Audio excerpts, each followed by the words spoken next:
Kale omulabi wa On the Sidelines nate nkwaniriza ku y'olwaleero obubaka tubufuna bimwagala okukyusaamu tubikyusaamu ne mwebala okulaba mutu gwaffe gamba ne munno alabe asubscribing alikinga commenting comment zonna tuzifuna era tunyumirwa bulungi.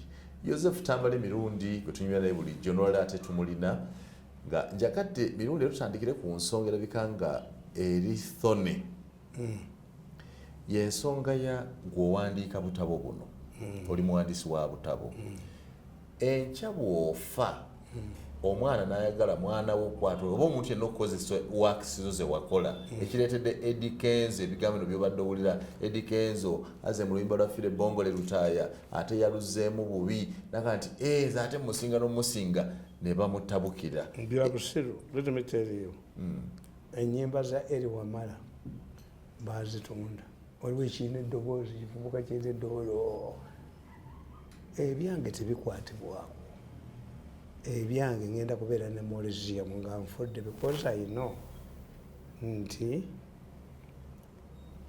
pakugamba abasiraamu nti enyo commentinga ku bintu by'abasiraamu I have close relatives nti nabbi bwe bamuziika e Makka ab'e Makka banyiiga nti atuleetedde mulambo obugagga bwonna abuleseewo.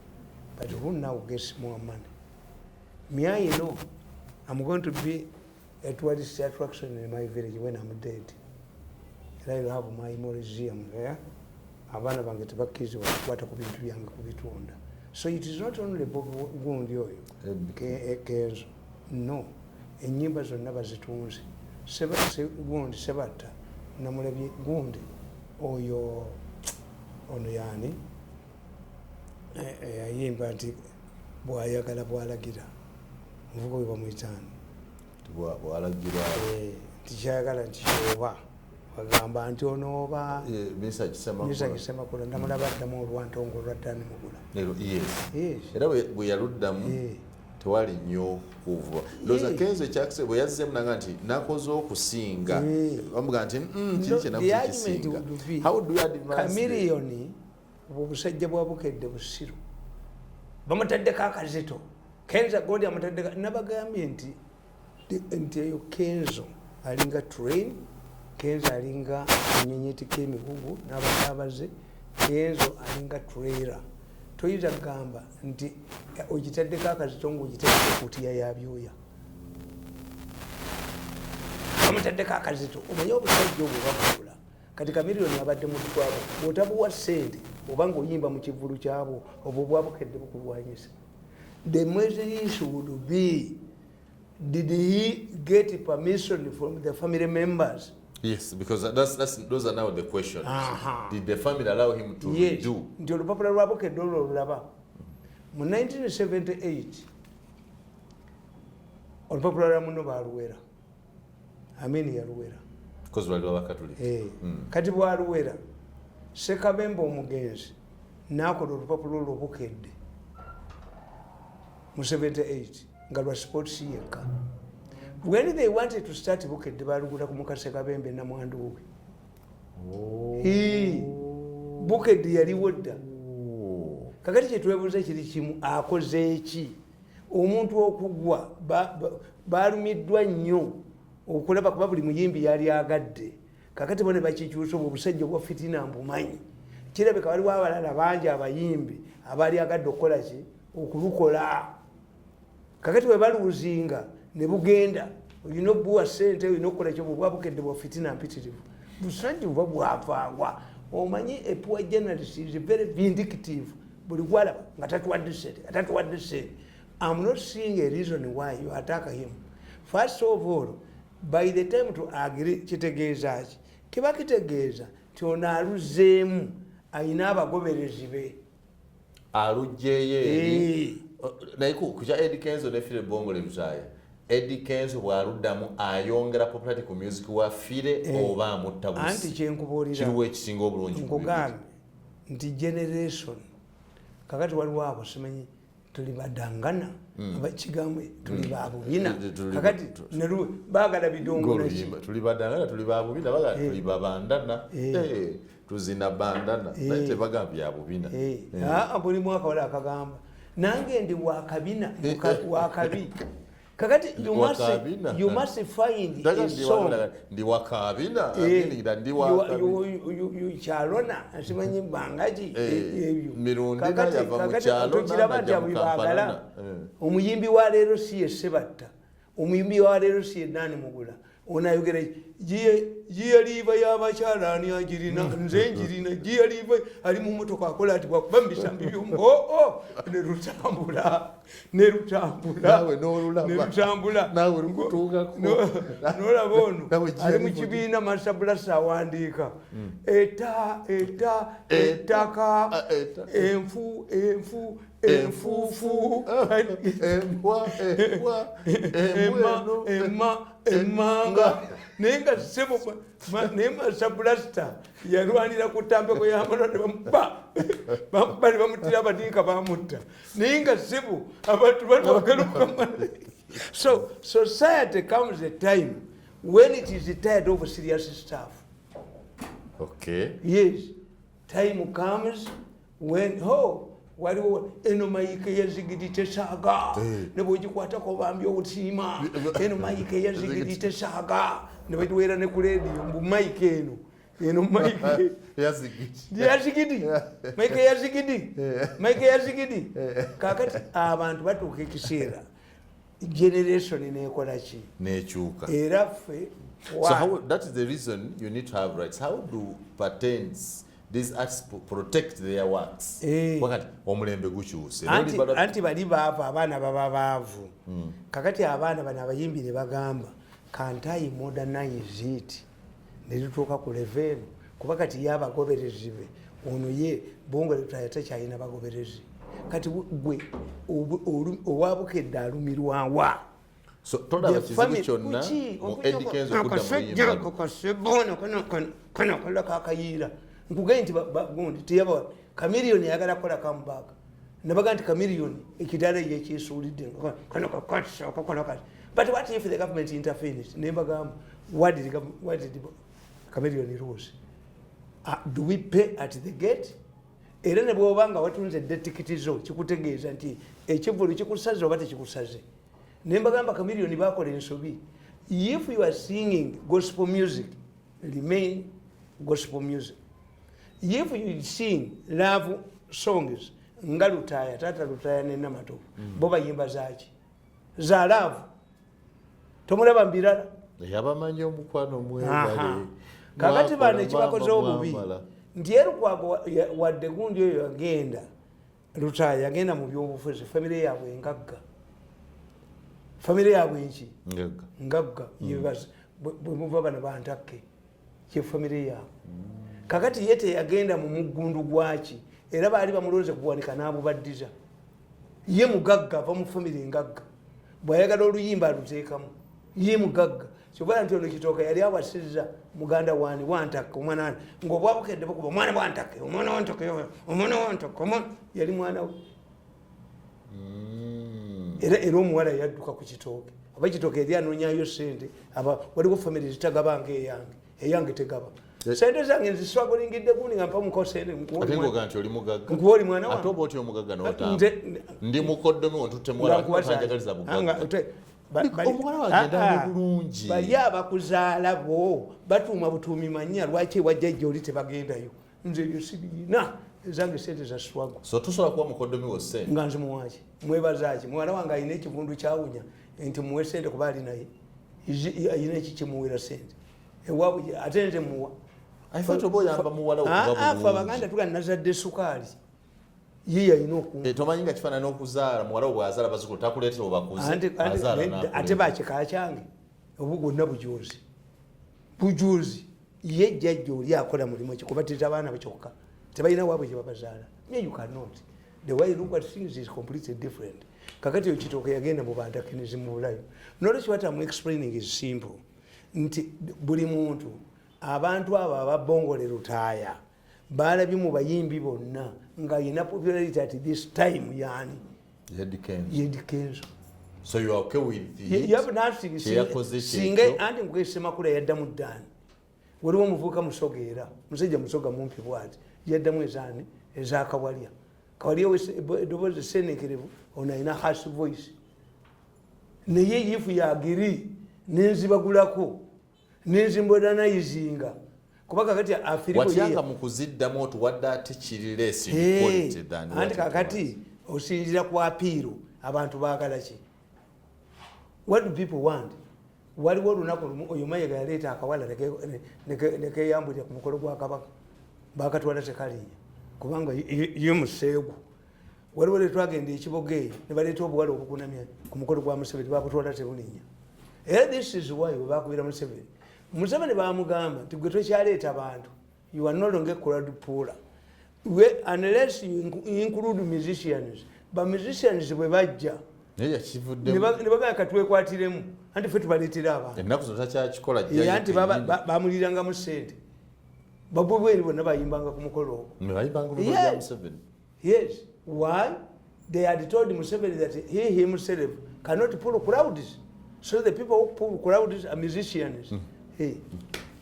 Okay, Mirundi, tulina skando y'ababba amabaati office ya prime minister eno si yokka lwaki buli prime minister after prime minister wabaawo scandal after it is the heart of government. Do you know how many ministers in the prime minister's office? mulimu ow'ekaramoja mulimu ow'eruweero mulimu disaster preparedness. It's the heart of government. Mulimu nusafu all the projects is in prime minister's office. Yes. To get money from Museveni is money. You must have something that threatens him. Because Museveni being a muyekera, he prevents. Museveni amanyi, I don't have resources. If I don't deal with the COVID na saturating, I will not be able to control COVID at a high rate. This is why Museveni yaita abantu agale ekibuga. Yes. Naye sibo Museveni sente zeyagawa abafere bakwatyawo bannaabo babasiba ne bakwata gundi ani omukazi omukadde n'omusiba naye ebikolima abantu abo bye balina biyitirivu omukazi omukadde ne bamukwata ne bamusiba mu yabbye gundi obuwunga nga bo be babubbye ne badde n'ebijanjalo bya ofuni ne babiteekamu aponye ne babiteekamu evu bakalola okulutu ne balya sente waliwo yali agendera mu Bank of Uganda okubba 20 billion Museveni nazimudisaayo kakati their problem is babbira mu ministries babbira mu prime minister's office ne babbira mu ministries tewali bulwadde buli wano kano kajja kanambi nakalangiza endwadde ezitaliyo they can get an Ebola patient ne bamusuula mu kitundu ono n'agamba mulamu we oyo yagamba mulamu we babbira mu ministries prime minister's office ne baperpetuating ekintu and they don't solve a problem nabawandikako mu katabo kange kano okumanya nze ndi muzibu nnyo nakugamba nti abafere ba Uganda bo bakola ki boyita abamafia mbamanyi nnyo so kakati kankusomere wano olyoka otegeere nti nze mbakoledde research some on video some are documented in future tujja kubalaba ate bakyali baana bato tujja kulaba adduka alifiira kongo kisasa so kitutu naye ku byamabaati bamusensalinge busensalinzi kubanga yes anti kankubulire let me tell you let me read it for you nkugamba in many cases mafias conduct themselves more like baby monkeys. Mafias look at the challenges to the country in terms of monetary benefits and forget the dangers they may arise from calamities. Take for the example of HIV/AIDS, which hit Uganda in the 70s and 80s. Instead of considering the dangers HIV posed to communities in Uganda, the mafia exploited the plight of the victims to monetary gains. Many bogus organizations purporting to be helping victims were set up, but funds ended up in the pockets of the mafia. The funds that were allocated to the Uganda AIDS Commission were not spared either. Government drugs intended to save lives of Ugandans suffering from diseases were stolen and sold to neighboring countries by the mafia. Furthermore, Uganda hosted an international conference on refugees where almost 1 billion was raised, but not spared by the corrupt mafia. The numbers of refugees were inflated and the money was stolen. In the recent invasion of locusts in East Africa, and despite the destruction and the threat the locusts posed to the country, the mafia looked at the invasion as an opportunity to steal money. Unlike mafia groups operating in other countries, the Ugandan mafia has several unique features that include the following. Number 1, mafias have a strong foothold in the government. Number 2, the mafia have control over the media, especially print media. This gives them an edge over the victims. They use government institutions such as the Agigi's office, the Auditor General's office, Parliament, and the courts to subdue their victims. The whip poison operates when killing is free. Mafias bombard their victims with negative newspaper articles and deny them an opportunity to defend themselves. Therefore, all of these features were prominent in the fight against locusts. The mafia started with exaggerating the particular damage the locusts posed to the country, but the locusts were there. Using photographs from the foreign countries in order to scare the population. Secondly, they split their campaign into 2 major fronts. The first group was to prepare Ugandans for the worst by announcing the locust invasion even before the insects arrived. Out of panic, government released billions ostensibly to fight the locusts. Yes, there was not even one insect yet at the time. When the locusts finally arrived, and not even the invasion of a huge magnitude as perceived before, the mafia again demanded to fresh funding. The panic government also released in billions. They claimed the funds which were totally released had been spent. They lied that $3 million had been paid to a company that had earlier been contracted to do the same job, but with an outstanding debt. The locusts had not invaded Uganda, had last invaded Uganda in the 50s. The mafias claimed to have constructed 3 planes to facilitate aerial spraying to locust swarms. This was a total lie. No, the only plane that was seen deployed to fight locusts was the military chopper. Therefore, the claims of contracting these planes was also a lie. Finally, as their practice is, whenever money is released from government, they create a scandal to edge out their non-mafia members. This is exactly what happened to the Minister Vincent Sempija, who was in charge of supervising the operation. He was egged out when he was accused of stealing bulls from the government breeding farm. Instead of concentrating on the operation to eradicate locusts, Sempija was diverted to fighting for his image and emotion and stories running New Vision. The second minister, whose activities were not covered by the media, making him completely irrelevant, but both the money and attention shifted. You see, gundi invasion enzige zimanyiddwa ziva mu Saudi desert ne zingira Eritrea, Ethiopia, Kenya, Uganda ne ziddayo. Ziddayo. The most dangerous ones ge majike zirekawo. Yes, ziri zigenda. The people who defeated Yenzige were UPDF under General Kafuma using a bomb. Ninga sente bazibye kwa hiyo buli calamity jebala. Do you know how much money we have spent on this mountain in Bugisu? Bududa. Ema chabise esomero naligenze batuta abantu bonna kubanga bakosa media. Do you know how much money have we paid to restore to those Bududa people? And recently, era kyaliyo abachina bali bazanyira ku lusozi waggulu bafuneyo amaziga nago okutunda nga bola balwenzi olimiro nekibabikako. It was done by Chinese company. Amataba agaliyo. Seriously, olusozi lumanyiddwa ogwo omugga guva Kenya. Enzige. Do you know that enzige bagendanga e Kenya nkubuulire abasajja bagendanga e Kenya ne bayita mu makubo abapokota ababbi b'ente mwe bayita ne bagenda embaale enzige kutya ne batandika zitulula mu butaasa eyali RDC w'emukono bamwine yaziraba mu office Sentonge Masaka yaziraba mu office to expand the operation bano abasajja si bantu they do things beyond human imagination. That's why they are foul to me. They thought that one day I will succumb to their suffocation. Take Shaboka. Mbalabye Kongo. Bakubiddwa ng'ejjoogo libaweddemu. Nabbanja, officer prime minister. Imwe babbira. And you see, no, look. Abasajja abo bagezi. Nabbanja bamwagalako image. Nabbanja yagenda n'abeepankirako.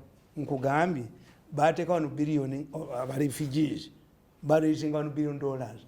Naye baayokya the following day nga bazifunye baayokya obuuma bwonna obusakasa oli mu kisenyi monopoly bati bavuganya sente zonna zirina kuba zaabo. They did it. Baayokya anti bakozesa mukozese Nabbanja bwe yagenze mu barefugees okukebera bulangiti bamulese talinya. Mwe temumanyi basajja bano kati muli mu sitole ebbiri. Muli mu sitole nti kasooli wa Uganda ali muki ate Kenya to import Uganda gundi abalwana bali babiri.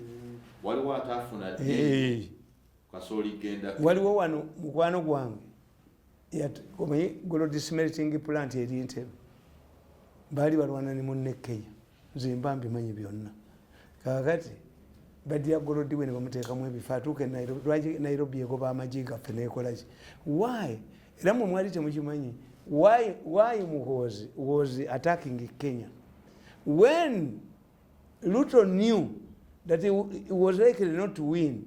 He relocated his companies to Uganda who are handling his businesses here. Be batagala Muhoozi kati Muhoozi olutalo lwe kyabadde olweza lwolekezaani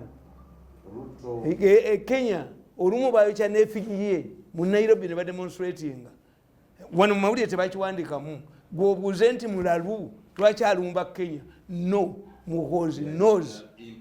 Yes, the people who are fighting him are financed by Ruto. They are handling his businesses here. Era I hear the tension has now cooled down. When Ruto came here, I think Museveni reconciled the two. They have met. Kakati mu abantu alijo tombiraba kakati nkugamba amabati kitutuge yatutte andi nkugamba kati lwaki ate n'abalala anti where you wait look what Karamoja batandika batya bakugamba nti the Pokotos katolasoni ezemu Karamoja ne baga nti abapokoto balumbye faamu ya Guti Pokoto yamalako essaawa yamalako ennaku bbiri ng'atudde katebe ne bamuleetera endiga nnya n'azirya n'alumba faamu eyo n'omukazi DPP ng'abaserikale bateekayo buteesi ne nga musimu Pokoto batandika mu kintu kitono ne baga nti enjala eri Karamoja Kakutiya. Why? I've told you nti Museveni likes his people. If we want to get money from Museveni, make him panic nti abantu bafa. He doesn't want to sell single copies of Ugandan. Really? Yes. Kakati yo bano bamuziga namodi nakakuba bakolesa ne bali leaders be Karamoja nabono bomone tobono bufudembe bwa money 300 people perish in Karamoja over hunger olubuli omu yenna ate mwe kyemutamanyi nabana bali kwembase z'abazungu nabo babbi ndino balaba abazungu oyo omuwala oyo Diana oyo no mukodo mulamu we biba bikola n'abazungu babibeeramu ate ne musenero kakati jagala okubuuza gwe no mukikututa bwanya nnyo settle down what do you want us to do? Yes, you see you disrupt somebody or you are kapapula gukaleesi. Why don't you wait? Are you going to arrest me? There you do by inciting abantu. Museveni bamu inciting ne bamuteeka mu panic nti batandika n'abagundi lego amalokuli bwe bamuyizaji nti abantu bafa be bamu nawayo mechanism y'okufollowing up okuteekera tekibeerayo nkugamba nti Museveni bamuzannya amagezi kakati mu covid kye baamukola yateekawo task force ye tebera audited by the auditor general. The auditor general only audits money originating from where kaka busanga nakatulako navuga bindi bwako emotoka zalagawo kalolo kuluta tuli emotoka je zalaga emotoka zibakunganya zirudawo but they know era kalolo kuluta ya muwo mulimu they know nefe tujja bakwata sanze wamwe mu covid basa mu covid ziriwa anti chenkubulya nti have you seen an audit have you seen an audit of this money bachimanyi batugambako ntwaguze ebyuma ebyomulembe ebikobera covid wana kasita balagira abagundi badriver be Kenya mairo 9 ngebyuma tebikola tebiriyo babba bibbe ne bagamba yo gundi Museveni nabagamba isolate truck drivers mu baana baffe mbazukulu bange baganda batambule n'emmere ne bagula bad black milioni 6 bali baganye zimu n'abagandi ngenda kwogera abakulu mu government abanyenda kubazimu balamu oyo balamu omufere saati balamu yo mufere saati abo baferera mu saati abafere gandula abafere kanzube mengo tuyina abafere basatu tuyina omufere kanzu tuyina abafere saati balamu abafere bebe mengo obaferera mu kanzu kakati abafere suuti n'abafere saati n'abafere gandula kasito balabanga bazambadde gandula zasigala mu bwewuuba temukyali Yesu gandula ezo zemula bezisinga obungi ziri mu bwewuuba temuli Yesu nga nabanira izingidde abasu abo badduka kakati ayiteeriyo nti Museveni kakati the issue we muwonedde how relevant is an iron sheet to a Kalamajongo naye olaba bwe bakiruse. How can you have 2 ministers in Karamoja and who cannot detect famine? How? Kitegeeza ndi Museveni bamuteeka mu ki amawulire gonna bagakwata. Let me tell you gundi amabati ge Karamoja nga bwe nakugambe when it comes to this girl gwe batta Nagirinya they don't tell you the motive. As we are now talking about iron sheets in Karamoja, who sold them? And where was the tendering system? Ani yaga supply. Hey, temumwogera. Era kati supply ayagala nnyo gundi agende kitutu. Kubanga bo bakimanyi ti kitutu bwagenda the public will become the baba bakola. They get what we call a munyampi. Kitutu nze yankole ekibi yasiba muganda wange mukomera nga naliko kati kitutu ajja kubba nenika kugundi namukolera kitutu ajja kuto eyo shiriki bayita shehabu ekubisa nevungo yina shehabu ekubisa n'amatooke ngebo gyegali kitutu ajja kubba buli wamu okujjako nga yetu asasudde omwana ono gwe yasibira obwerere nakulu kakati nkubera negamba nti mmwe ekibi kyemukola is not kitutu alone. Bano nyomunyampi public ekoleki. Era kakati obalaba.